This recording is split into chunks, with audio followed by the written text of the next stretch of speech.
Welcome back to another video. I'm in Minute Magnums shop. Scott's right there. Hello.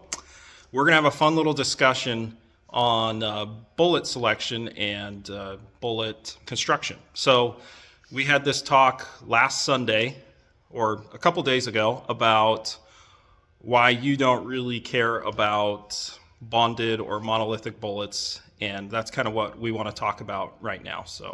Okay, so on Sunday, you were saying this is why you don't care about using a bonded bullet or a monolithic bullet. Can you just explain why you shoot burger bullets? Right, we shoot burgers because to get the accuracy. And the only reason, what I should say is, it's not just burgers. In other words, it's always accuracy. Right. Always accuracy first. Accuracy first, everything else second. So if there was another bullet that we could just get readily available, I mean, we shoot A-tips also. Years ago, as I was telling you, we used to shoot Sierra Match Kings a lot. We used to shoot ballistic tips a lot. So whatever bullet is turning in the most accuracy and is most available across the board is whatever bullet we're using. So it doesn't really matter. We don't have to say burgers, but where you're going with this and where we went in that conversation is you can just skip over all the millions of discussion points about bullets, about how they perform, what they perform, and just shoot 300 grain burgers. Right. Just shoot 300 grain burgers out of a 338 Lapua or a 338 Lapua or improved, or go ahead and show them that cartridge that's in your hand, or a 33 XC. Just shoot 300 grain burgers. They could be 300 grain A-tips, right? Whatever. There's a whole bunch of 300 grain bullets out there. But the deal is, any game you're going to shoot, from prairie dogs at least up to elk and beyond, probably zebras and the whole dang thing, if there's a 300 grain bullet hitting an animal at, say, anything north of 2,800 feet a second, it's just overwhelming force. It just doesn't matter. There's so much dang energy.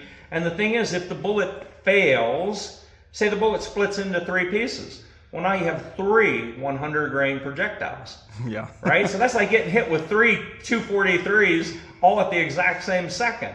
And the deal is, I have found, because we've shot a lot of game both with 250 grain burgers, 338s, and 300 grain burgers, 338s.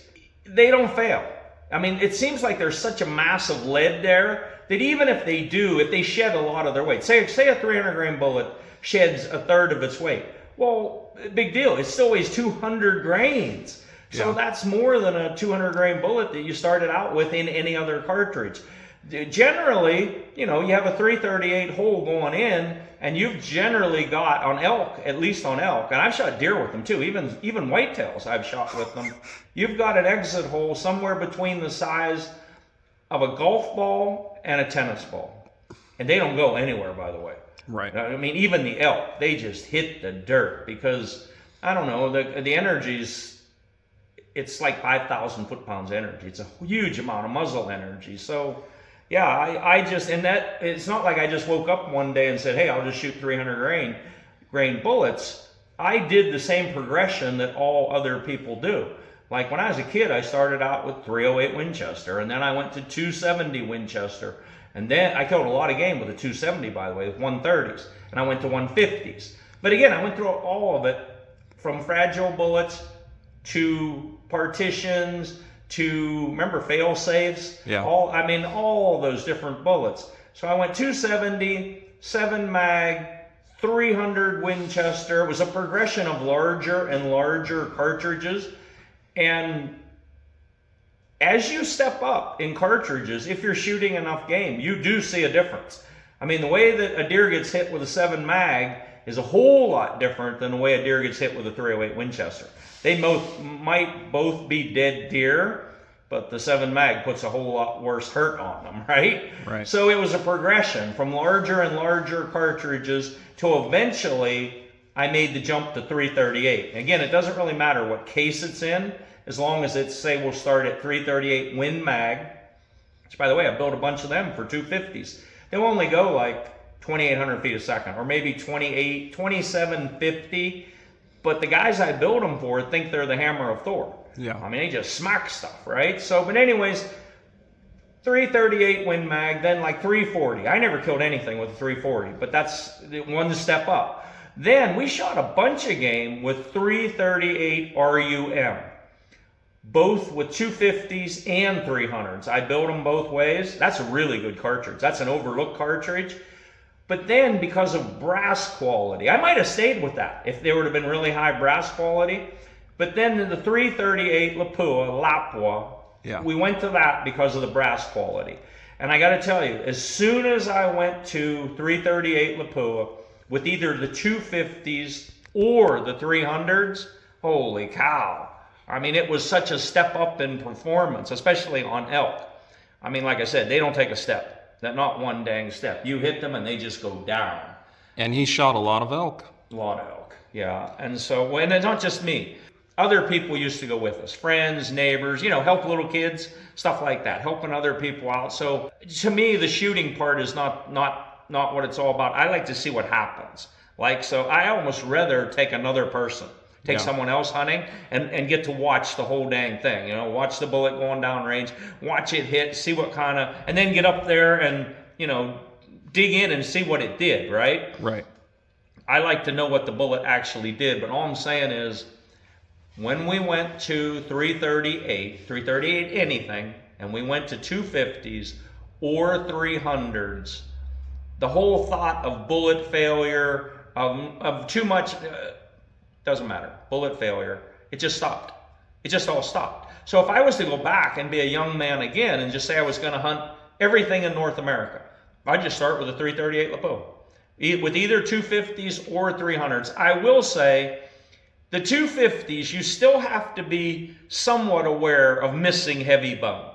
Like you're not going to try to drive one through his hip and come out his shoulder, right? They can still come apart. But the 300 grain, it's like a freight train. Nothing is going to stop them.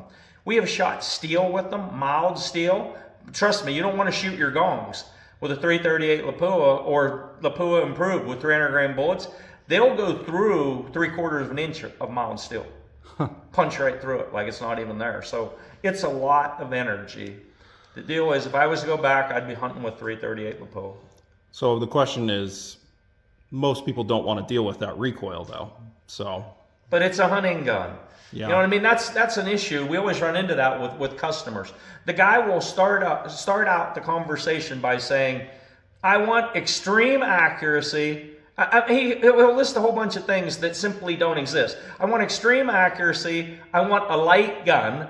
I want to shoot elk at 1,400 yards. I mean, this whole laundry list of stuff that's not realistic, it doesn't all go together. So if it's a hunting gun, say it's going to be a regular 338 Lapua, not an improved, say you're going to shoot 250s.